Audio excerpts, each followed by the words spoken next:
Então, vamos continuar com a nossa análise ao Livro dos Espíritos. Hoje vamos para as perguntas 258 e 259. Elas pertencem ao capítulo 5º, ao capítulo 6º, da vida espírita, e hoje vamos iniciar um novo item que é Escolha das Provas. E na pergunta 258 que Kardec faz aos espíritos é esta: quando na erraticidade, antes de começar nova existência corporal, tem o espírito consciência e previsão do que lhe sucederá no curso da vida terrena? Os espíritos respondem assim: ele próprio escolhe o género de provas por que há de passar, e nisso consiste o seu livre-arbítrio. E tem uma linha A. Não é Deus, então, quem lhe impõe as tribulações da vida como castigo? E a resposta dos espíritos: nada ocorre sem a permissão de Deus, porquanto foi Deus quem estabeleceu todas as leis que regem o universo. E de agora perguntar por que decretou ele esta lei e não aquela, dando ao espírito a liberdade de escolher. Deus lhe deixa a inteira responsabilidade de seus atos e das consequências que estes tiverem. Nada lhe estorva ao futuro. Abertos se lhe acham assim o caminho do bem como o do mal. Se vier a sucumbir, restar-lhe-á a consolação de que nem tudo se lhe acabou e que a bondade divina lhe concede a liberdade de recomeçar o que foi mal feito.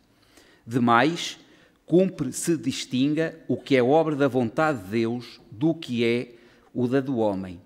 Se um perigo vos ameaça, não fostes vós quem o criou, e sim Deus. Vosso, porém, foi o desejo de a ele vos exportes, por haverdes visto nisso um meio de progredirdes, e Deus o permitiu. Ora, isto podemos tirar daqui algumas reflexõezinhas e depois iremos também ver o que é que nos diz Miramês. Nós temos que entender que quando desencarnamos não vamos ser sujeitos a nenhum julgamento divino. Portanto, quando desencarnamos não vamos ser sujeitos a nenhum julgamento divino. Ninguém nos vai sentenciar sobre o que fizemos aqui na Terra.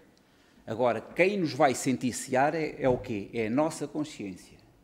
Não é mais ninguém. A nossa consciência é que vai dizer o que é que nós fizemos. E há uma frase muito engraçada que o nosso querido irmão Fernando às vezes diz, quando a gente vai: ai, se eu soubesse. Nós, quando lá chegamos acima, ai, se eu soubesse. Porque lá, é claro, depois da desencarnação, sem o atrapalho do corpo, a nossa consciência fica aberta a tudo. E nós não cumprimos metade do que nos propusemos fazer. É nela, então, que estão impressas as leis divinas. As 11 leis divinas estão impressas na nossa consciência. E nós somos os julgadores de nós mesmos.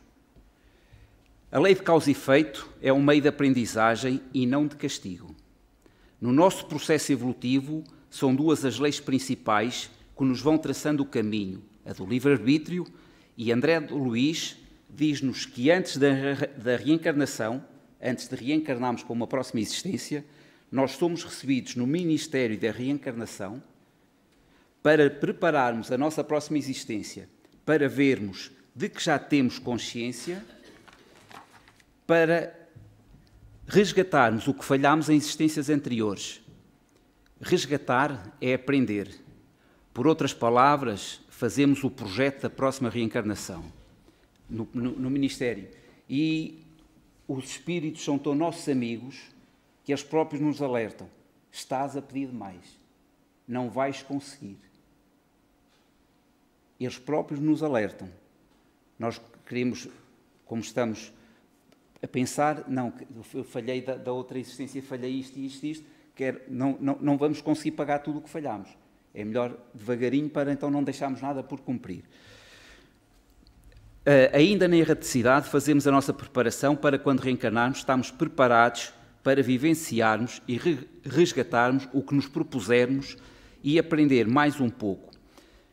Quando se fala em resgatar, poderão não ser todos os débitos, mas aqueles que já damos conta nesse momento de aprendermos através das dificuldades que nos irão ser colocadas. E a sabedoria popular diz-nos isto: Deus só dá o frio conforme o cobertor. E vamos ver o que é que, relativamente a isto, o que é que nos diz Miramês. A razão nos convida a apreciar com profundidade esse assunto de escolha de provas quando o espírito está na erraticidade. Temos o livre-arbítrio, mas numa escala progressiva e até certo ponto, porque Deus é quem comanda tudo dentro da sua autoridade total.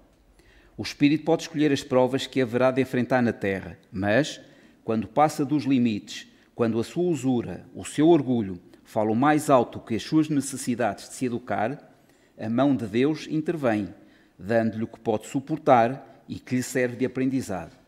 É, pois, engenhosa essa escolha. Nem sempre a alma pode escolher o que quer, porque, por vezes, não sabe optar pelo que realmente lhe convém. No caso de espíritos envolvidos nas paixões inferiores, que se encontram na inconsciência do que devem escolher, certamente que esses não podem programar as suas provas, assim como a criança, o velho esclerosado ou retardado mental não podem sair para as ruas à hora que desejarem. Para esse trabalho de escolha e assistência aos reencarnantes, Deus colocou falanges e mais falanges de anjos benfeitores, conscientes de seus deveres ante a necessidade.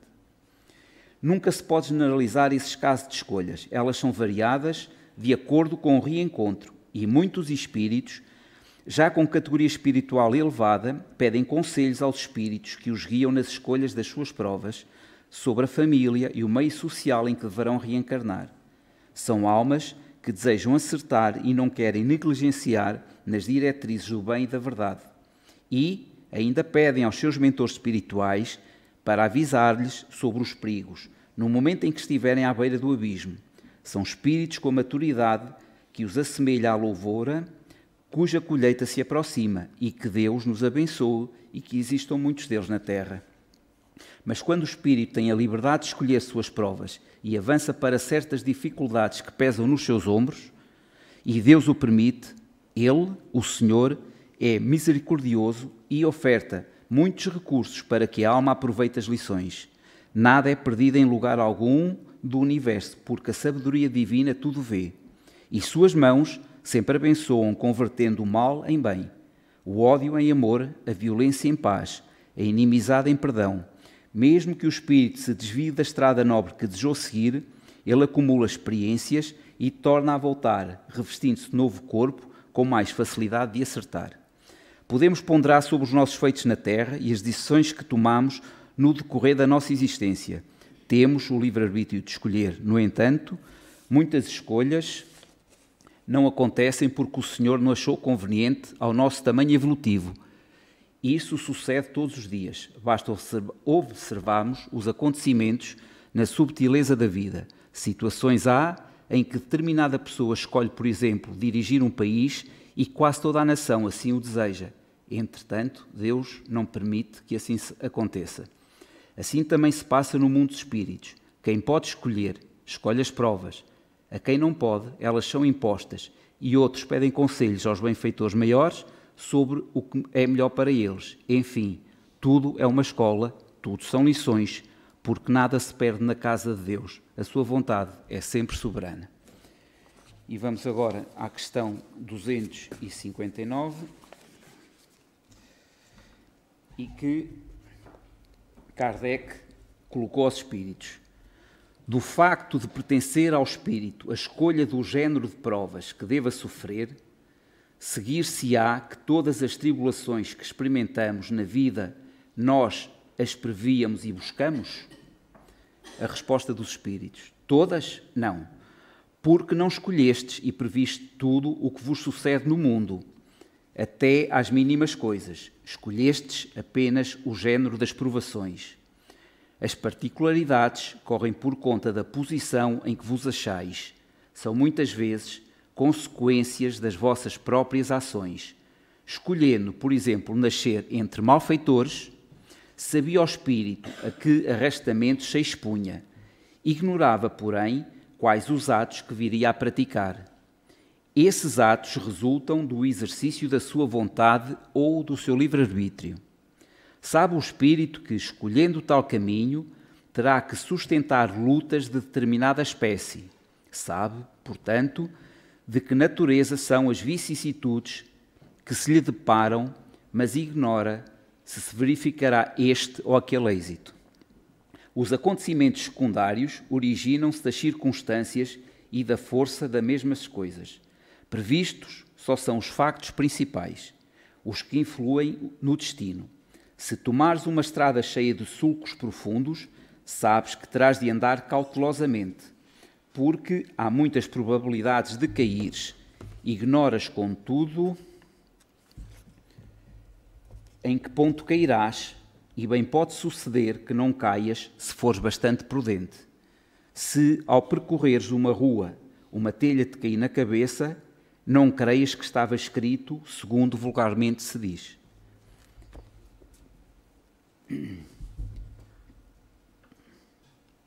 Portanto, aqui, na realidade, não existe um destino, existe um projeto de vida. Por exemplo, quando se faz uma viagem, nós fazemos uma planificação da viagem, mas nada nos impede que, a meio da viagem, nós alteremos a rota. Por exemplo,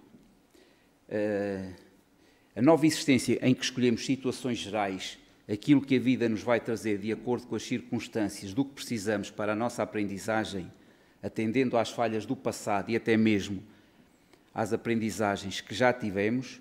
Então nós podemos escolher a família, por exemplo, que nos vai acolher. Eu quero reencarnar naquela família. As nossas condições de nascimento, de ordem material, social, até mesmo de saúde, trabalho e quais as dificuldades que havemos de passar. Estando reencarnado, o nosso livre-arbítrio continua a atuar. Eu projetei o que a vida me vai trazer de possibilidade ou de dificuldade. Agora, o que é que eu vou fazer com essa possibilidade e dificuldade? Ou vou aproveitar ou vou me revoltar? Ou vou aceitar e resignar e procurar aprender? O livre-arbítrio não está programado, isto é, o que nós vamos aprender, posso ser bom ou mau aluno. A cada momento vamos modificando as nossas necessidades.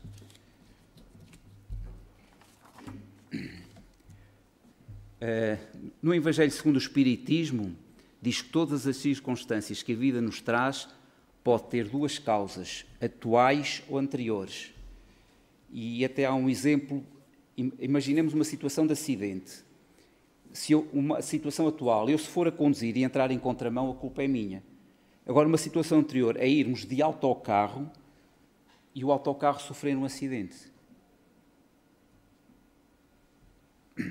São condizentes com as necessidades de aprendizagem. O que fazer com as consequências do acidente? Ou revoltamos, ou sentimos-nos culpados, ou vamos pedir indemnizações, ou aceitamos e procuramos a força na nossa fé. E nesta questão, vamos ver o que é que nos diz Miramês, relativamente à questão 259. Quando escolhemos no mundo espiritual certos tipos de provas, escapa-se-nos o conhecimento das particularidades que possam ocorrer. Somente Deus sabe tudo e concede a nós o que pedimos, desde que nos sirva de lições valiosas. Fica a critério da nossa liberdade a solução dos problemas que deverão surgir em meio às provas escolhidas. O género de provas é escolhido, mas o mundo de reveses provenientes delas escapou à razão e teremos que criar defesas na hora que surgirem, ou então seremos envolvidos por eles.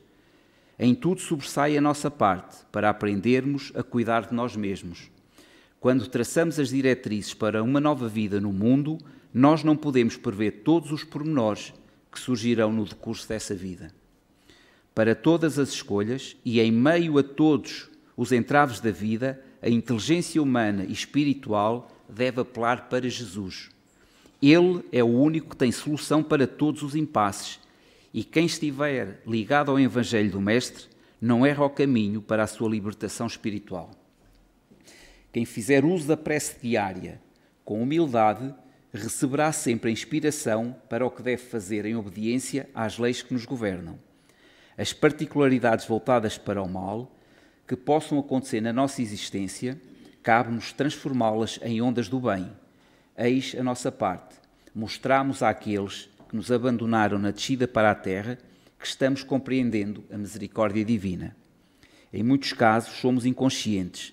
Se tomamos uma estrada para percorrermos, escolhemos essa estrada e não o que deve acontecer durante a caminhada. Eis porque a fé é a nossa segurança de vida e de vitória. Preparemo-nos para as devidas soluções e em quaisquer circunstâncias não devemos omitir os nossos valores morais e espirituais. A coragem com Jesus é força igualmente poderosa em todas as nossas etapas. Ela anima-nos para enfrentarmos todos os inimigos, fora e dentro de nós, vencendo-os. A reencarnação não deixa de ser uma aventura, pois descemos para as sombras sem saber o que vamos encontrar e temos apenas uma leve intuição que nos ajuda a lembrar o que é verdadeiramente uma luta, pelos infortúnios que criamos no passado e que esse é mesmo um processo de libertação espiritual. No entanto, a bondade de Deus é tão grande que nos ajuda em todos os passos, na subtileza das leis. Ninguém fica órfão da assistência dos benfeitores da verdade. A ordem é avançar, orando e vigiando em todos os momentos. Assim, como muitos espíritos que passam pela terra nos deram exemplos vivos de fé e venceram pelo amor e pela caridade, todos os outros da retaguarda, sendo filhos de Deus, têm as mesmas oportunidades de aprender a lutar e a vencer os maiores de todos os inimigos, aqueles que moram dentro de cada um. O homem vive hoje ignorando o amanhã, mas, tendo fé diante de todos os acontecimentos contrários à lei da caridade, Deus o inspirará no que deve fazer, conquistando a alegria por conservar a consciência tranquila e o coração batendo no ritmo do coração do Cristo. E resta-me agradecer a vossa atenção a esta análise destas duas questõezinhas